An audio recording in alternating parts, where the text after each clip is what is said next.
안녕하세요. 안산 상록장애인복지관에서 사회사업하고 있는 신현환이라고 합니다. 만나서 반갑습니다.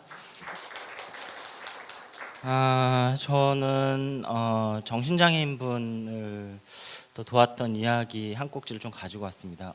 정신장애인분들에 대한 이슈가 계속 높아지는 것 같아요. 법도 개정되는 부분들도 있고, 정신장애인분들이 이제 지역사회에서 함께 살아가는 부분들에 대해서 여러 이야기들이 나오고 있죠.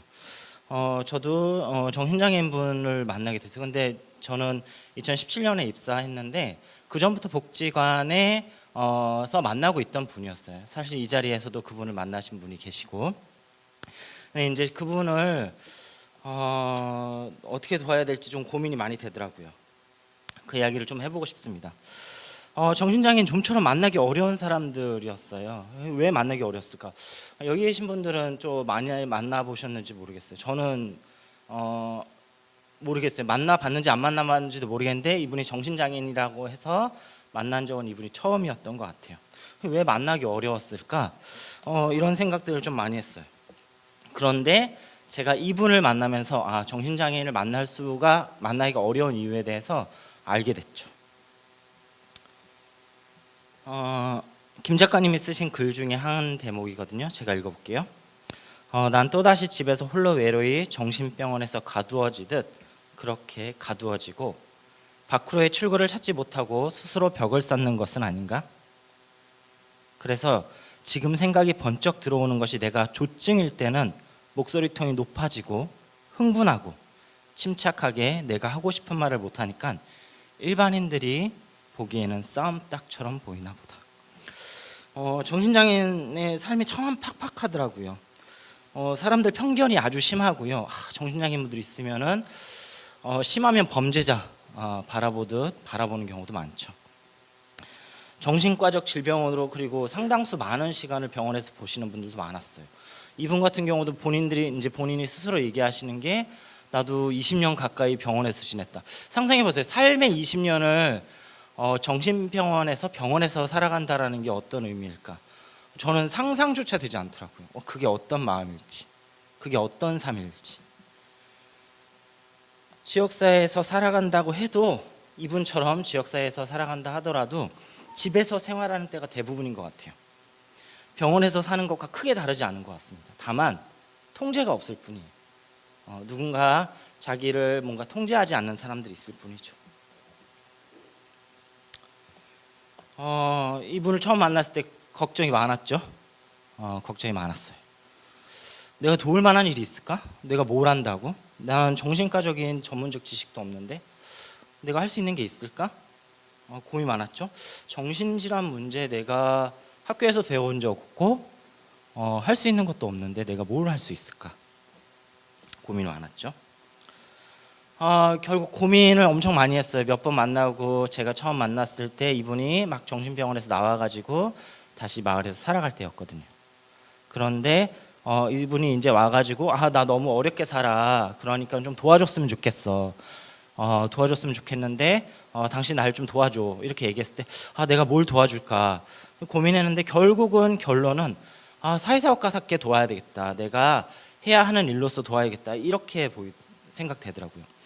정신장애인이라고 보지 않고 그냥 한 명의 고유한 존재로서 고유의 한 명의 사람으로서 그렇게 돕고 그 사람의 삶을 돕자 이 생각이 좀 들었습니다.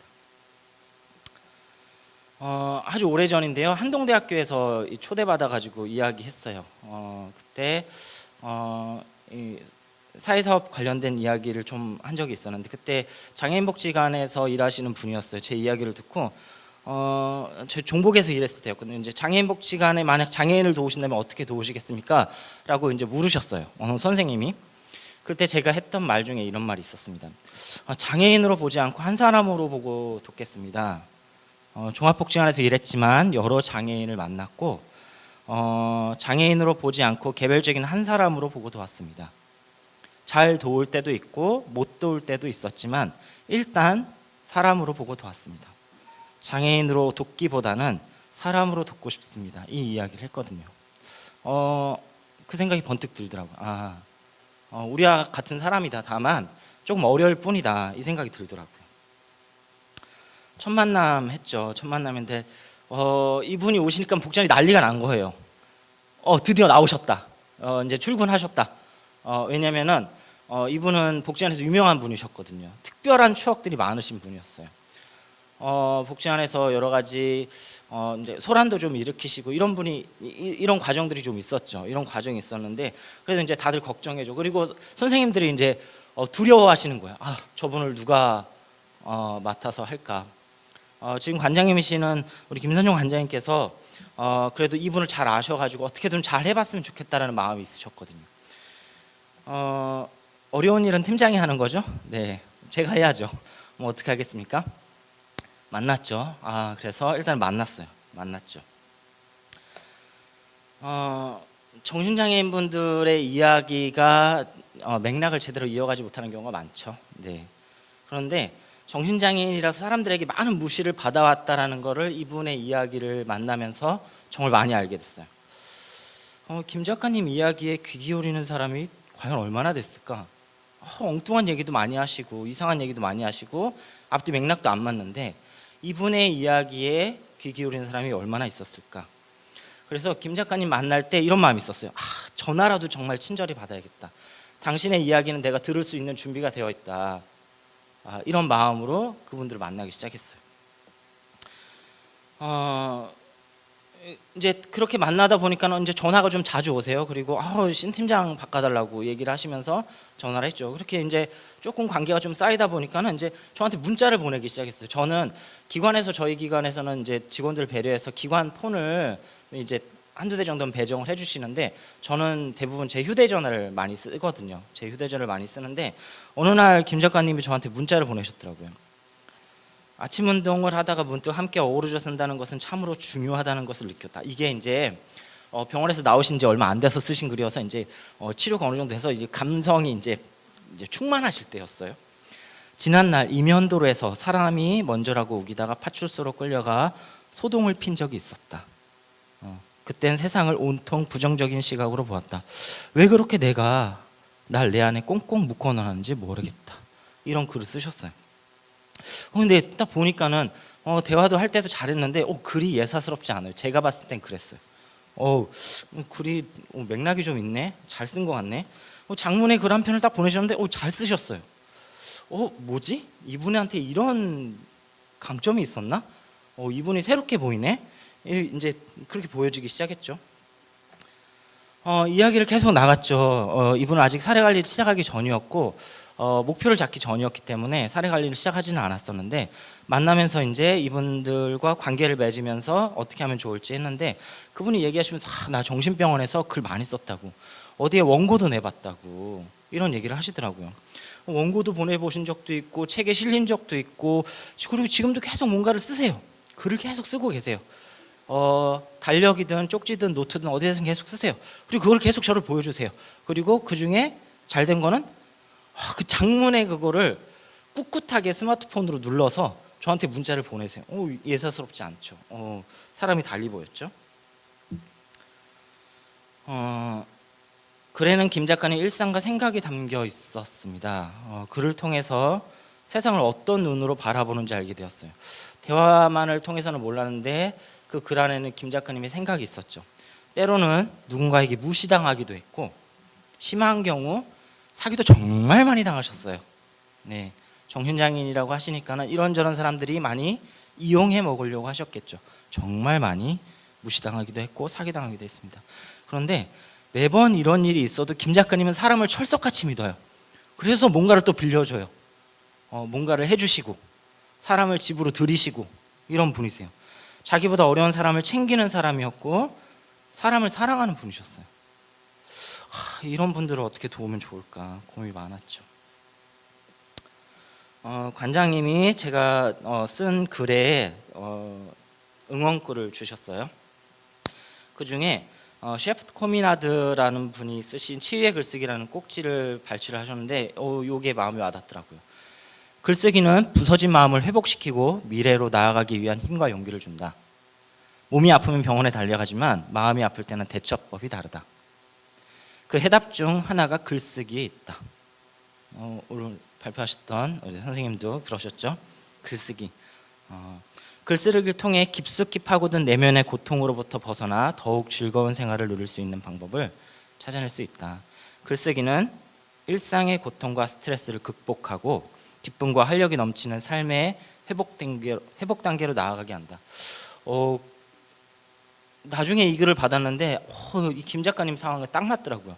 이분의 삶에 있어서 글쓰기는 이런 과정이었거든요. 삶을 회복하는 과정, 자기 마음을 치유하는 과정이었거든요. 김 작가님, 정신장애인 분들은 이런 경우가 많죠. 입원이 갑작스럽게 행정 입원이라고 하죠. 경찰관이 오셔서 모시고 가서 본인의 의사와는 관계없이 병원에 모셔서 한 달, 두 달, 석 달, 많게는 6개월까지 입원시키는 이걸 행정 입원이라고 하죠. 사례 관리 진행하기 전에 김 작가님이랑 이제 좀 가까워지고 병원에도 모셔다 드리고 같이 정신병원에도 가서 약도 타고 이런 과정을 거쳤어요. 우리 전에 선생님이 얘기하셨던 단기 지원처럼 이렇게 도왔거든요. 그런데 오늘 병원에 기다리고 있는데 사람이 안 오는 거예요. 뭐지? 연락도 안 돼요. 뭐지? 근데 복지관에서 연락했어요. 김 작가님 병원에 입원하셨대요. 돌아오세요. 뭐지? 김 작가님한테 나중에 전화가 왔어요. 병원에서 전화하셨더라고요. 공중전화로 전화하셨더라고요. 내가 조울병이 있어서 그래요. 신 선생님 이해해 주세요. 이 이야기를 들었을 때 참 이 정신장애인의 삶이 참 어렵구나. 쉽지 않구나.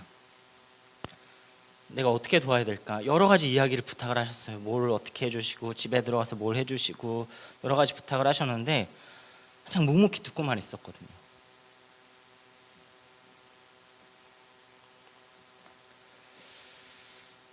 어찌해야 될까?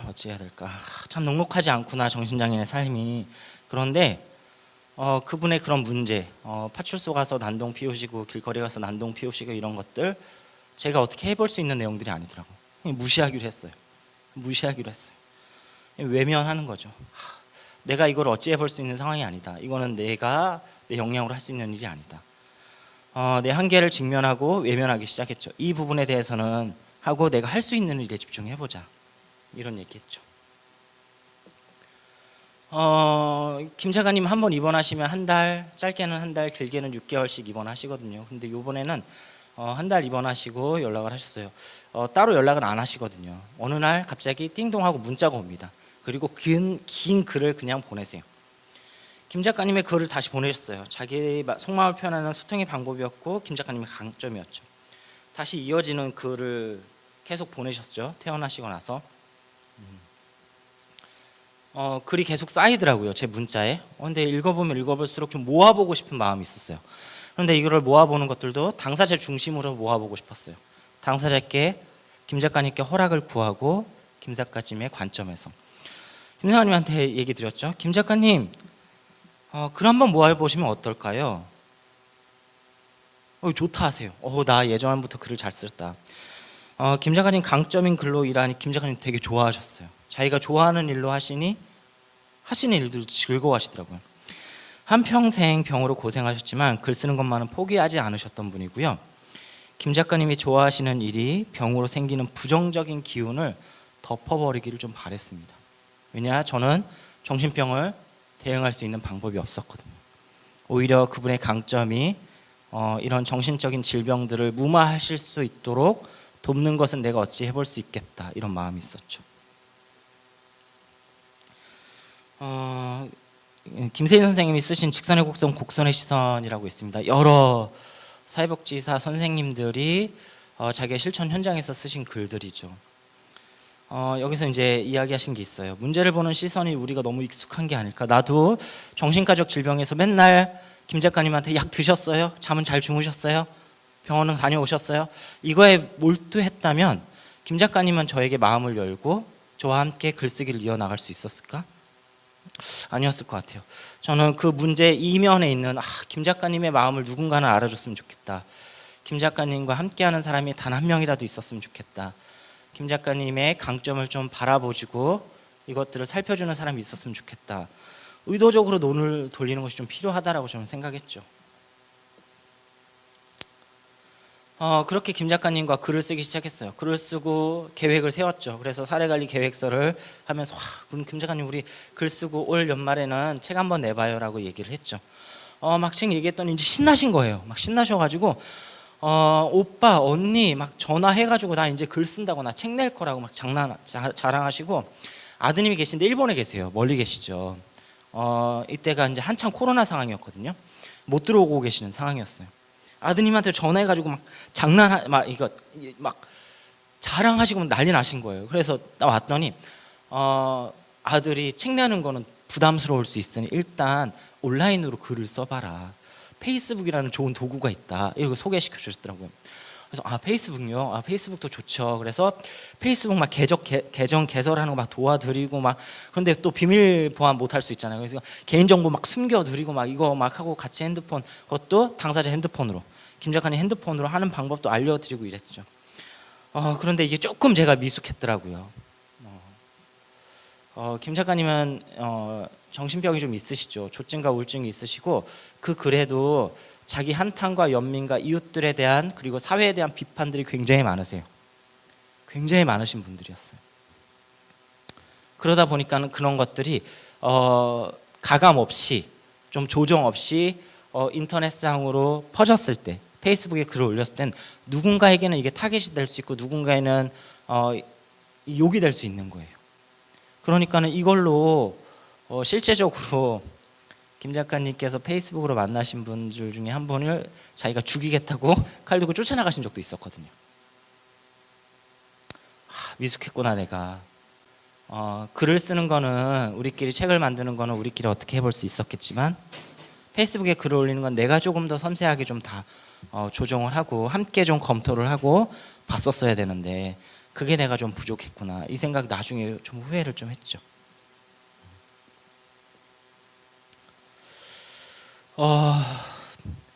문제 정말 많이 있어요. 둘레 사람들을 위해서 정말 많이 비난하시고 비판하신 경우가 많았거든요. 특히 이 형제자매를 위해서 그분들이 자기를 보살피기 싫으니까 병원에 입원시켰다, 이런 비난부터 시작해서 많이 우울하시고 이러실 때는 아드님 욕까지, 그렇게 애지중지 아끼시는 분이셨거든요. 그런데도 아드님 욕까지 할 때가 있었어요. 저한테 이거 어떻게 받아들이면 좋을까, 내가 어떻게 이분의 마음을 알아들이면 좋을까 고민 많이 했죠. 그래도 결국에는 다시 글로 돌아갔어요. 김 작가님 그 마음도 한번 글로 써보자고, 그런 이야기들도 글로 써보자고. 강점에 집중하기 위해서 부단히 애썼어요. 문제를 해결하기 위해서 노력하지 않기 위해서 부단히 노력했어요. 문제가 보였거든요. 어떻게 보면은 어쩌면은 제가 뭔가를 직접적으로 도와드릴 수 있는 내용도 있었을지도 몰라요. 그런데 부단히 외면하려고 노력을 많이 했죠. 관심 있고 잘하는 일에 빠져서 사는 삶을 좀 희망했고, 그렇게 될 수 있도록 제가 지원하고 싶은 마음이 있었습니다. 문제를 붙잡고 실험하면 오히려 문제가 불거집니다. 많이 아시는 이야기죠. 문제가 드러나니 문제 있는 사람이 되어가고, 당사자를 문제 있는 사람으로 보면 나 이렇게 해도, 사람들이 나 문제 있는 사람으로 보니까는 나 그렇게 해도 행동해도 되는 사람이야 라고 얘기하세요. 특히 우리 김 작가님은 동행정복지센터 예전에 국가 관련 기관에서 일을 하셨거든요. 그렇기 때문에 이상하게 동에서 뭔가 일 처리를 잘 못하면은 그렇게 많이 욕을 하시고 난동을 많이 피우셨거든요. 그런데 사람들이 그렇게 보니까 더 그게 심해지세요. 저분은 또 와셨으면 난동 피우겠구나, 난동 피우겠다라고 생각하니까 난동 피우시는 것 같아요. 당사자도 문제 있는 사람처럼 행동합니다. 오히려 문제 있는 사람으로 고착화되어 가는 것 같더라고요. 나는 그러지 말아야지, 오히려 그렇게 하지 말아야지, 이런 마음들이 있었어요. 그리고 김 작가님 만나면서 기다리는 경우가 종종 있었거든요. 사례 관리할 때 기다리는 경우가 때때로 있는 것 같습니다. 김 작가님은 최대 6개월까지 기다려왔거든요. 수개월 동안 기다리기도 합니다. 경험이 적을 때는 어떻게 해야 될지 몰랐습니다. 어떻게 했을까요? 병원에 입원하시니까 사례 관리 종결해야지. 아니면은 어떻게 해야 될지 몰라가지고 막 허둥지둥거리고 이럴 때가 있었죠. 근데 결국 당사자와 함께하는 일들이라는 것은 결국 당사자 발걸음과 당사자의 호흡길에 맞춰서 함께하는 일이라는 걸 점점 알게 됐고요. 함께 세운 계획이라도 때때로 천천히 갈 때도 있는 것 같다. 그리고 잠시 쉬어갈 때도 있다. 당사자가 좀 쉬어가야 된다라고 생각하면은 쉬어가야 되는 것 같다. 건너뛸 때도 있겠죠. 아, 나 이거 이제 안 하고 싶어. 건너뛰어. 이럴 때도 있는 것 같아요. 사회사업가는 잠시 함께할 동행자라고 좀 많이 생각을 했습니다. 어렵고 힘들 때 좀 곁을 내주고 위로하고 응원하고 격려하고 축하하고 감사하는 그런 한 사람이 좀 필요하지 않을까. 그런데 아무도 그런 사람이 없는 거예요. 정신장애인 분들은 그런 사람들이 없는 거예요. 심하면 가족들도 배척하고 외롭게 살 수 있게 되는 거죠. 사회사업가라도 그런 분들 곁에 서서 조금 이런 사람들이 되어주었으면 어땠을까. 어렵고 힘들 때 곁을 내주며 함께 걷고 위로하고 응원하고 격려하고 축하하고 감사하는 그런 한 사람이 정말 이분들은 필요했던 건 아닐까. 김 작가님 지금 2020년도부터 만나서 지금까지 만나고 있고 이제 사례관리를 종교를 할 때이기도 하거든요. 네. 왜 종교를 하게 될까? 책 출간이 목표였거든요. 책 출간이 목표였는데 이제 더 이상 글을 쓰지 않으세요. 이분한테 글 쓰는 거는 자기의 지난 과거에 대한 한탄과 울화를 표현하는 수단이었거든요. 자기의 목소리를 들어달라고 표현하는 수단이었거든요. 그런데 저를 만나고 이런 일들이 있고 그리고 주변에 좋은 사람들이 조금씩 생기면서 이분의 삶이 과거에서 현재에 집중하기 시작했어요. 그러니 글을 쓰는, 남들을 비판하거나 사회를 비판하거나 사회를 어렵게 보거나 자신을 한탄하는 글들을 중단하시고 현재의 삶에 집중하세요. 지금은 꽂혀 있는 게 여행이시거든요. 제가 내년도에는 제주도 여행을 돕기로 했거든요. 제주도 여행 같이 가보자. 그리고 또 주변에서 함께 또 지내시게 되는 분들이 있어가지고 그분들과 아주 잘 지내시거든요. 책 출간이 사례관리 목표였어요. 사례관리 목표였는데 글을 쓰지 않고 미련을 두지 않습니다. 이 또한 이분의 삶이라 생각하고 사례관리 목표가 달성되지 않았다 하더라도 괜찮다. 오히려 그게 당사자의 삶에 유익하고 의미 있다면 그걸로 족하다. 그걸로 족하다 이 생각을 했었습니다.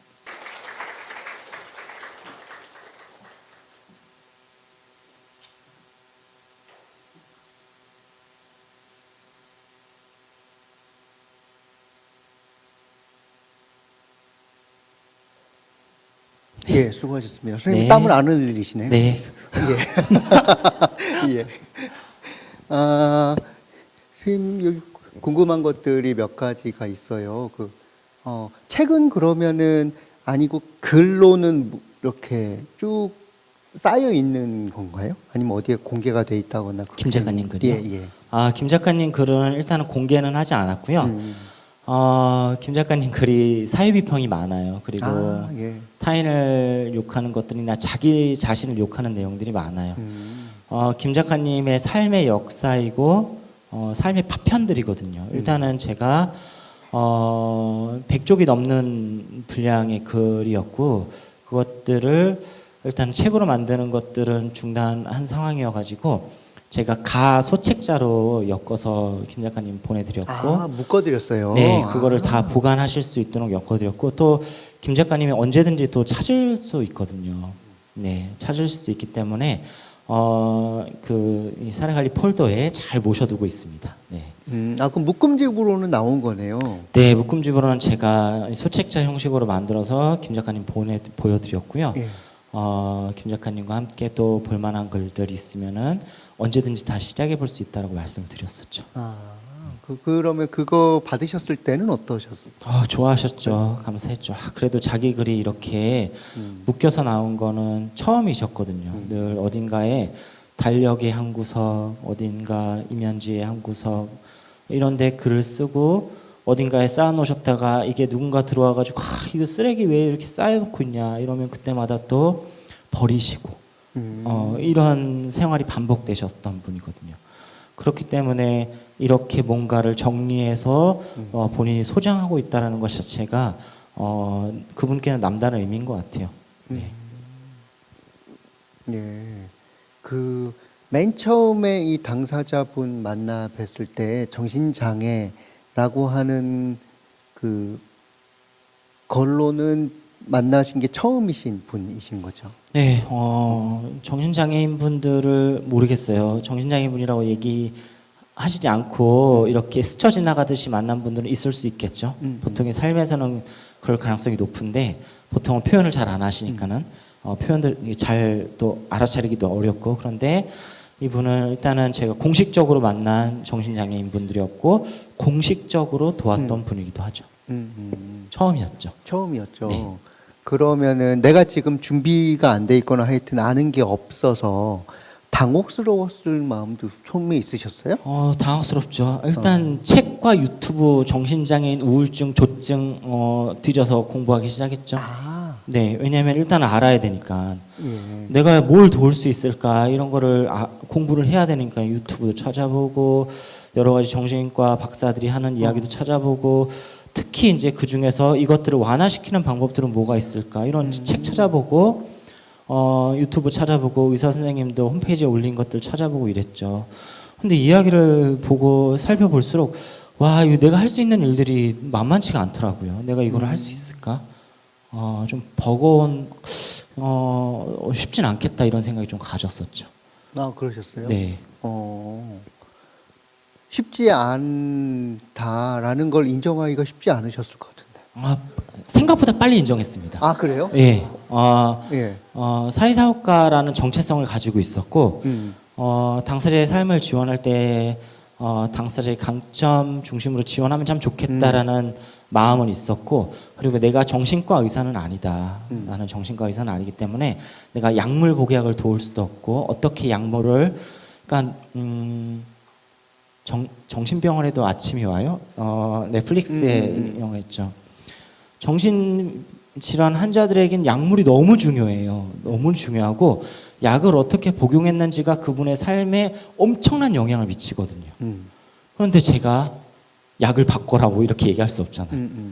한계를 인정했죠. 거기서 보면은 정신질환자끼리 막 얘기해요. 언니는 뭐 복용해? 무슨 약 어떻게 복용해? 막 이런 얘기 하더라고요. 저는 모르거든요. 아예 그냥 한계를 뒀죠. 네. 근데 보통은 이러잖아요. 아까 팀장이니까 어려운 거 맡는다고 네. 이야기하신 것처럼 네. 보통의 경우에는 팀장님이 맡으면은 뭔가 방법을 찾아내지 않을까? 그리고 또 그 사안에 대해서 이렇게 외면하는 게 아니라 인정하는 게 아니라 그래도 막 시도해 보는 게 아닐까라는 외부의 기대 같은 게 기관의 기대나 그런 것이 혹시 없었나요? 있었는데 그것도 외면했나요? 있었겠죠. 있었는데 국장님 지금 관장님이죠. 관장님도 그러시고 저한테 이분의 정신질환을 치료할 것이라는 기대는 없었던 것 같아요. 다만 이 사람이 지역사회에서 사람들과 어울려 살았으면 좋겠고 사람들과 함께 살았으면 좋겠고 이분의 삶을 살았으면 좋겠다. 이것들을 잘 도왔으면 좋겠다라는 기대는 있었죠. 팀원들은 뭐 저한테 그런 거를 기대했을까 모르겠어요. 아예 그냥 일단은 이건 팀장님이 맡았으니까는 일단 나는 잘 모르겠어 이렇게 생각할 수도 있겠죠. 네. 그러면 기관에서 선생님께서 저는 이 사안은 외면하고 좀 더 다른 것에 집중하겠다라고 했었을 때 그게 이제 또 수용이 되고 동의가 됐던 건가 보네요. 네. 다행스럽게도 지금 관장님이 그때 이제 국장님이셨는데 네. 강청관점 사회사업에 대해서 굉장히 중요하게 생각을 하셨던 부분이었고 당사자의 강점을 중심으로 당사자가 자기 삶을 살 수 있도록 돕겠다라는 부분들에 전적으로 호응하셨고 그 부분들에 대해서 해볼 수 있는 데까지 해봐라. 가서 뭐 제가 팀장이라는 사람이 저 인컴이 높거든요. 그런데 그런 사람들이 당사자 집에 가서 1시간, 2시간 동안 타이핑 치고 오는데 이거 보면 어떻게 보면은 이 효율성이 굉장히 떨어지는 일 아닌가요? 그런데도 불구하고 관장님은 저한테 그 분을 맡겨주셨고 제가 그렇게 활동하고 활동한 내용들에 대해서 관장님한테 때때로 이야기를 하고 또 의논하고 이럴 때마다 적극적으로 호응해 주시고 그래도 인정해 주시고 공감해 주시고 조금씩 그분의 삶이 변화해야 되는 것에 대해서 안타까워하시고 그리고 가끔씩 병원에 입원하시거나 경찰서 가시거나 이럴 때라도 안타까워해 주시고 그 상황에 대해서 어떻게 하면 좋을지 또 공감해 주시고 이런 경우가 있었죠. 아, 선생님 가서 그분께서 써놓으신 것이 있으면은 타이핑 치신 거세요? 아니면 말 불러주시면 또 쓰고 그렇게 하신 거세요? 그분은 본인이 다 직접 쓰시거든요. 아, 예, 본인이 다 예. 직접 쓰시면은 제가 그것들을 옮겨 적는 과정들이 있고요. 제가 그걸 이제 문자로 주시면 같이 가서 이 내용들을 읽어보면서 김 작가님 이건 무슨 의미예요? 이건 무슨 뜻이에요? 물어보면은 또 자기 이야기를 막 회상하시면서 이야기를 해주세요. 그 과정이 저는 치유의 과정이라고 봤거든요. 이분의 속마음을 이야기하면서 자기의 아픔들을 조금씩 내려놓을 수 있지 않을까 이런 기대감이 좀 있었죠. 그런 기대감을 가지고 묻기도 했고요. 그게 선생님께서 생각하셨던 사례 관리의 방법이라고 생각하신 건 거죠. 네, 일단은 당사자 강점을 붙잡고 그걸로써 당사자가 자기 삶을 살았으면 좋겠다. 그리고 자기가 원하는 삶을 살았으면 좋겠다. 약물 복용이나 이런 부분들 정신과적 질환에서 조금 더 벗어나서 자기가 원하는 삶에 조금 더 관심을 가졌으면 좋겠다라는 생각들이 좀 있었죠. 근데 외부에서는 이럴 수 있잖아요. 예를 들면 이게 사례 관리인가? 뭐 이렇게 물어보실 수도 있잖아요. 그럼에도 불구하고 선생님은 자신감 있게 이쪽으로 사례 관리라는 것 자체가 중요하진 않았어요. 사례 관리를 담당하고 있었는데 사례 관리를 행정 체계에 맞춰서 진행한다 이런 것들이 중요하지 않았고요. 저는 그분의 삶 자체가 중요하다고 생각했거든요. 그게 사례 관리가 됐든 지역 조직화가 됐든 개인별 지원이 됐든 뭐 여튼 간에 당사자의 삶을 잘 지원할 수 있으면 그게 사회사업이다. 그래서 저는 사회사업을 하고 그 실천 방법 중에 사례 관리라는 실천 방법이 있을 수도 있고 어줍지 않게 배운 상담 기법들이나 이런 것을 동용해서 조금이라도 그 사람을 잘 도울 수 있다면 그걸로 족하다 이렇게 생각을 해가지고 남들이 그게 사례 관리다 아니다라고 얘기해도 저는 그냥 오케이 사례 관리라고 생각 안 해도 돼. 다만 나는 이분의 삶을 잘 도왔어라고 얘기할 수 있었을 거예요. 그러니까 앞에서부터 쭉 맥락적으로 들어오는 것이 있어요. 기존의 정형화된 것에 묶여서 그 프로세스대로 하는 것에 얽매여 버리면 사실은 우리 지금 이제 여기 나오셨던 그 사례들 발표하셨던 것들의 결과가 나오지 않았을 가능성이 현저히 높다고 보여요. 오히려 좀 더 그 프로세스를 왜 만들었을까 생각해 보면 결국 당사자는 자기 삶의 주인으로 주체로 서도록 돕는 것이고 지역사회와 관계를 살려드리면서 사람답게 살려고 하는 더 높은 이상을 생각하면서 상황에 따라서 조금씩 반응하고 때로는 계획을 변경하기도 하고 기다리기도 하고 맞추어 가면서 그렇게 누가 볼 때는 체계적이지 않은 것처럼 보이지만 오히려 그렇게 하시는 것이 이런 사례들이 나오고 또 그런 삶이 되시도록 도왔던 과정들인 것 같아요. 오늘 얘기를 들어보면 이게 쫙 연결되어지는 내용은 다르지만 하지만 그 관통하는 핵심들은 아주 연결되어지는 것처럼 나옵니다. 예. 그렇게 보면 선생님께서는 정신장애인 지원을 위해 담당자에게 필요한 역량이 뭐냐라고 이렇게 써주신 질문이 있거든요. 사전 질문이 어떠세요? 역량 이런 이야기를 때때로 듣거든요. 그런데 학교에서 배운 내용들이 그대로 적용되는 것 같아요. 결국은 당사자 좋은 관계를 쌓기 위해서 당사자의 이야기에 얼마나 경청하느냐. 교수님들이 입에 닳도록 얘기하잖아요. 라포 형성과 경청이 짱이다. 최고다. 장애인 당사자를 만날 때 특히 이런 정신약자라든지 지적약자라든지 이런 부분들을 만날 때는 일단은 그분들의 이야기, 삶의 이야기를 정성스럽게 온 마음으로 정성스럽게 듣는 경청의 과정들이 중요한 것 같고요. 특히 이 정신약자분들은 사람이 쉽게 변하지 않는다라고 저는 생각하거든요. 결국 기다림이 좀 필요할 것 같습니다. 그 사람도 변화를 위해서 준비하는 과정이 있고 사람마다 다르겠지만 그 기간이 좀 다르다고 생각하거든요. 그래서 이제 후배들 보면 가끔 그런 경우가 있어. 계획대로 진행되지 않아요. 얘기했는데 잘 따라오지 않아요. 그 사람이 한평생 살아오는 삶의 패턴을 사회사학과가 이야기한다고 한 번에 바뀔까? 부부들도 서로 20, 30년을 따로 살다가 만나면은 처음에는 엄청 많이 푸닥거리고 싸우고 이렇게 사시잖아요. 그런데 어느 순간 보면은 그런 것들이 서로 조금씩 이해하고 양보하고 서로 배려하면서 조금씩 닮아가듯이 이분들의 삶들도 그런 과정들이 있을 수 있도록 좀 더 기다려줘야 되지 않을까. 우리가 너무 성급하게 이 사람은 안 돼 이렇게 판단하지 말고 지금은 아직 때가 아닌가 보다.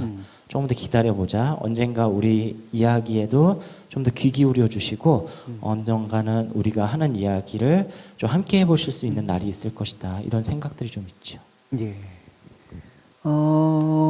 유튜브에 댓글로 질문해 주신 분이 있으세요. 글쓰기를 이제 그만두셨다고 하셨는데 지금과 앞으로 하려는 좋아하는 여행에 관한 관련한 글을 계속 쓰시도록 하면 어떨까라는 생각도 하게 되셨다고 하시고요.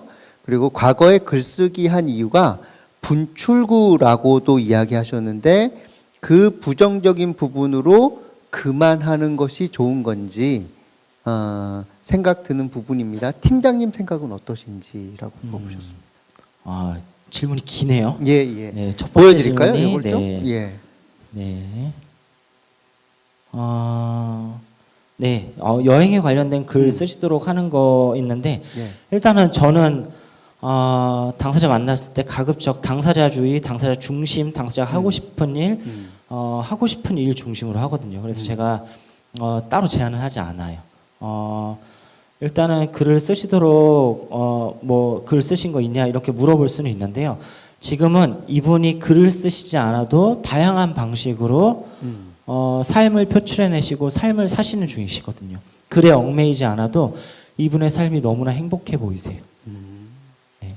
그 얼굴을 볼 때마다 그리고 제가 때때로 그분 집에 방문 드려서 인사하러 가면은 늘 저한테 정성스럽게 음식을 대접하시면서 너무나 아름다운 모습으로 저를 대해주시고 지금 또 함께 동거하시는 분이 계시거든요. 그분과 함께 어울려져서 살고 계시는 모습이 너무나 아름다우세요.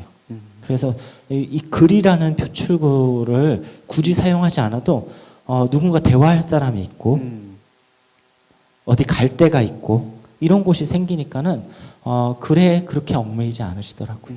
처음에는 글을 조금 더 좋은 부분으로 글을 쓰시려고 노력하셨던 게 좀 있으셨는 것 같은데 지금은 아예 절필하셨어요. 생각이 안 떠오르신대요. 근데 저는 그거를 긍정적인 사인으로 받아들였거든요. 예. 자기가 더 이상 글로 표현할 수 있는 답답한 마음들이 이제 다 풀어졌구나. 이제 자기 입으로 좋아하는 사람들을 만나고 좋아하는 곳에서 산책하고 여행하고 가족들과 전화 통화하고 이런 과정들이 너무나 행복하시구나. 이게 너무 많이 느껴졌어요. 예. 그래서 저는 그분의 삶을 또 따라가고 싶다라는 생각이 있고요. 그분의 삶에 또 제가 어떻게 기여할 수 있을지 어떻게 도와드릴 수 있을지 좀 궁리를 해봐야겠죠. 예, 예. 메이지는 알리려고 합니다. 예, 예. 그렇게 들어보면 아까 그 책을 만들어낸다는 목표는 이루어지지 않았다고 하셨으나 원래 책을 쓰려고 했었던 거는 내 삶에 대한 한탄, 우화 이런 것들을 분출해서 사람들과 소통하려고 하는 그 도구로서 책을 생각하셨던 거고 글을 생각하셨던 거잖아요. 네, 일단 저와 소통하는 도구로 봤던 거죠. 네. 그러면은 책이라고 하는 하위 목표, 겉으로 드러나는 목표는 안 이루어졌으나 살만한 삶이 되시도록 한 더 상위 목표는 오히려 더 가까워지시고 된 거 아닌가요? 네, 그거는 그렇죠. 저는 그래서 사회사학과 의도가 표면적 의도가 있고 드러난 욕구가 있고 또 숨겨진 내용들이 있다라고 보는데 일단은 여기 계신 분들도 다 그럴 거예요. 결국은 장애인 당사자도 살만한 사회, 자기 삶을 사는 사회를 꿈꾸는 분들이 여기 이 자리에서 다 계신 거라고 생각을 하거든요.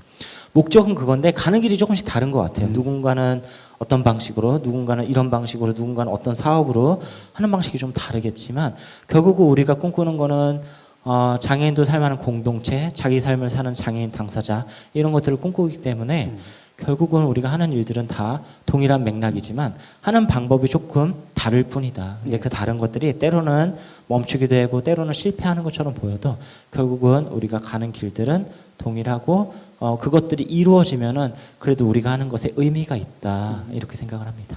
예. 알겠습니다. 저희가 계속 이야기하고 싶긴 한데 하여튼 시간이 지금 제약이 되어 있어서 선생님 사례에 대해서 이야기 나누는 건 여기까지 진행하도록 하겠습니다. 선생님께 박수 한 번만 보내주십시오. 네, 됐습니다. 예, 그러면 제가 한 짧게 총평? 총평이라고 말씀드리긴 좀 그런데 들으면서 생각났던 것들을 좀 말씀드릴게요. 저는 이렇게 생각해요. 발표하신 분들 훌륭하시다. 그런데 그만큼 리더십 팀이라고 말씀드릴게요. 조직, 기관, 이 분들이 훌륭하시다라고 생각해요. 아까 말씀드렸듯이 사실은 이런 자리에서 생각해 보시면 직원분들이 돋보이도록 하시는 것도 쉽지 않아요.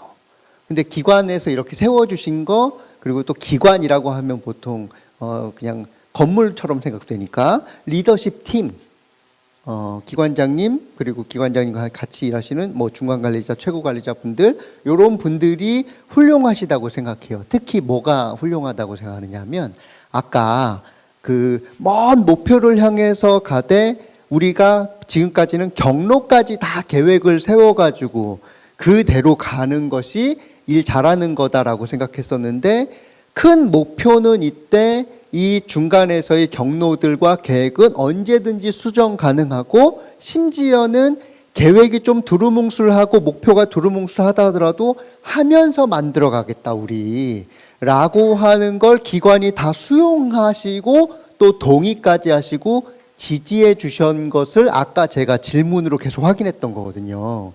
그러면 리더분들께서 이것에 대해서 동의해 주시니 그리고 또 직원분은 뜻있게 해보려고 노력하면서도 용기를 가지고 하고 거기에도 지지를 받으니 이렇게 우리 실천들이 이렇게 나오는 거 아닌가 싶어서 저는 발표하신 선생님들도 훌륭하신데 또 한편으로는 그만큼 리더십 팀도 훌륭하시다. 이거 진짜 쉽지 않거든요. 아까 말씀드렸듯이 밥 먹으러 가는데 도대체 밥 먹으러 가가지고 무슨 성과를 이뤄낼 거냐라고 당장 물어보기 시작하면은 직원분들께서는 밥 먹으러 안 가요. 왜냐하면 무슨 일이 일어날 건지 어떻게 알아요 제가. 그러니까 안 나가게 되는데 그걸 다 업무로 인정해 주시고 하신 거거든요. 그런 점에서 보면 참 훌륭하시다. 그리고 요새 이렇게 일하는 방식 제가 말씀드렸던 큰 목표를 향해서 가되 중간중간 반응하면서 오히려 계획을 수정하면서 가는 기획 방법을 애자일 방식이라고 불러요. 기업에서는 그렇게 바뀐 지 오래됐어요. 기획 방법이. 왜냐하면 세상이 너무 급변하고 있다 보니까 급변하고 있는데 계획대로 한다? 이 얘기는요. 목표대로 안 가겠다는 상황을 그냥 감수하겠다는 거예요. 그래서 무슨 일이 일어나는 거냐면 예를 들면 코로나 터질 줄 아셨어요? 몰랐어요? 몰랐잖아요. 몰랐는데 그때 어떤 프레임이 있었냐 하면은 그래도 계획서는 써야 된다고. 그래서 계획대로 해야겠다고 생각하시는 기관은 어떻게 했냐면 1년 내내 계획서만 고쳤습니다. 그러고 나서 11월 달 되니까 빨리 보고하라고. 그래서 할 수가 없었던 거죠. 그런데 오히려 애자일 방식으로 하시는 곳에서는 그래 계획은 바뀔 수 있지만 당사자를 위한 아주 궁극적인 것을 위하면 언제든지 바꿀 수 있다는 걸 수용해 주신 기관들이 움직였었어요. 이런 것들을 기업들도 깨달으면서 애자일 방식으로 오히려 계획은 조금 완성도를 낮추면서 속도 있게 빠르게 반응하고 서로 의사소통을 나누자 하는 방향으로 바뀐 걸 뭐라고 부르냐면 애자일 방식이라고 부르는데 오늘 실천하셨던 조직 전체적으로 보면 관점과 기관에서 수용하시는 게 애자일 방식을 이미 체득하신 거예요. 이름은 모르셨을지 모르겠지만 이렇게 돼야 일이 되는구나 라고 하는 걸 깨달으셨던 것 같아요. 근데 그게 학술적으로 또 연구된 게 애자일이라고 부른다는 거예요. 그런 것들을 이미 하고 계셔서 훌륭하다라고 생각하고 또 우리가 배울 수 있는 사회사업 기법들이 많이 있다고 생각해요. 맨 처음에는 한 분만 해본다. 그래서 거기에서부터 자신감을 얻으면서 선생님들도 해보실 수 있었고, 또 코로나 때문에 한 분만 도울 수 있고 작게 도울 수 있었던 게 기회였던 것 같다고 이야기하셨거든요. 그리고 또 해볼 만한 거, 그 해보고 싶은 것들 정도에서 내가 하려고 해야지, 너무 크고 높은 거 목표를 잡으면은 어렵겠다라고 생각하셨던 것. 그리고 선생님, 정신장애는 내가 모르겠으니 할 수 있는 거 사회사업가로서 해야 될 것에 집중하겠다, 나머지는 외면하고 하는 요 맥락들을 잘 보시면 해볼 수 있는 것, 그래서 작은 성공 경험을 가지고 그것을 디딤돌 삼아서 조금씩 확장하고 삶에 가까워지도록 하겠다라고 하는 같은 맥락들이 있습니다. 그래서 사회사업가로서 내가 커다란 거 한 번에 해결하고 싶은 욕망이 있으실 수 있는데, 사실은 당사자를 주체로 세우면 당사자가 해보실 수 있는 거, 성공하실 수 있는 것, 또 성공해서 기뻐하실 만한 것으로부터 그 수준과 역량에 맞추어서 오히려 내가 조금 뒤로 물러나서 하실 수 있도록 도와드리는 쪽으로 가시면 좋겠고, 근데 그렇게 가려면 뭐가 있어야 되느냐면, 나는 선생님 삶의 주인이 아니에요. 제가 전문가라고 사람들이 이야기는 하긴 하지만 사실은 돕는 전문가지, 내가 당신의 삶을 다 주도할 수 있는 전문가가 아니다 라고 하는 겸손함, 그리고 이거 직업적 태도, 직업적 위치, 근데 이게 다 같은 분들이셨어요. 그래서 저는 그렇게 위치를 가지고 오히려 나는 돕는 전문가로서의 위치를 잘 잡아주셨고, 그렇게 한 걸 기관이 또 인정해 주신 거, 그것도 참 인상적이었고요. 그 다음에 다 생각하신 거예요. 문제로 너무 매몰되지 않으려고 정말 애쓰신 거라고 생각해요. 특히 이게 예를 들면 저도 보수교육 하잖아요. 보수교육 예전에 했었거든요. 하면 서울시 사회복지사협회가 무서운 곳이라서 그걸 다 보내줘요. 그 피드백을. 그러면 저 말고 다른 분들은 100개의 피드백 중에 하나라도 뭐 그지 같았습니다, 뭐 이렇게 써 있으면 밤새도록 그것만 붙잡고 계시거든요. 인간이 원래 기본적으로 문제, 약점, 그리고 아픈 거, 여기에 더 집중하게 돼요. 나머지 99개가 아무리 긍정적이라 하더라도 본능적으로 그게 떠오르면서 자다가 발로 차고 막 이런 일들이 벌어지는 이유는 원래 약점 기반으로 본능적으로 주목하게 되어 있는 것 같아요. 근데 앞에서 얘기하셨던 분들 보면 사람을 사람으로만 보려고, 특히 장애가 있으니까 장애로서 과잉대포하려고 하는 것이 아니라 오히려 적극적으로 강점이라고 하는 것을 애써서 보려고 하셨던 분들이신 것 같아요. 그것들, 거기에다가 지역사회의 강점까지 보아서 어떻게 관계를 연결해 드릴까 노력하셨던 것이 결국 사람 살만한, 누구라도 살만한 그런 지역사회가 되도록 돕는 동시에 당사자도 살만하게 도와드리는 이런 사례가 나온 거 아닌가 싶어요. 지금 요 유튜브 보시거나 여기 앉아서 들으시는 분들 보시면 똑같은 상황은 아니실 거예요. 그런데 여러분들 실천하셨던 것 중에서 그래 나도 강점 찾으려고 애썼지, 그리고 이것 말고 해볼 만한 것에 집중해 봤지, 그랬던 실천들, 그리고 지역사회 돌아다니면서 어떻게 하면 이분과 연결해 드릴까 생각하셨던 거 분명히 있으셨을 거예요. 그게 사업이 아니고 공식 활동이 아니라 하더라도 분명히 그렇게 애쓰셨을 거거든요.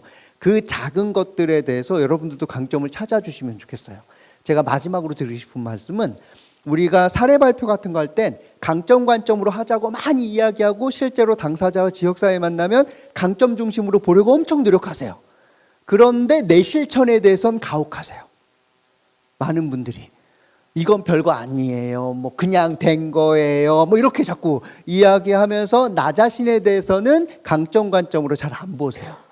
내 강점에 대해서 찾고 우리 기관에서 실천했던 것 중에 작은 거라도 그걸 강점으로 보시면서 그거를 활성화시켜 주시면, 각 지역사회에서 장애인 복지관들이 이렇게 실천해 주시면 누구나 살만한 지역사회에 조금 더 빨리 올 수 있지 않을까라고 생각합니다. 예, 저 그럼 이제는 이제 마무리해야 될 시간이라서 그러면 이렇게 1차적으로 마무리하겠습니다. 예, 고맙습니다.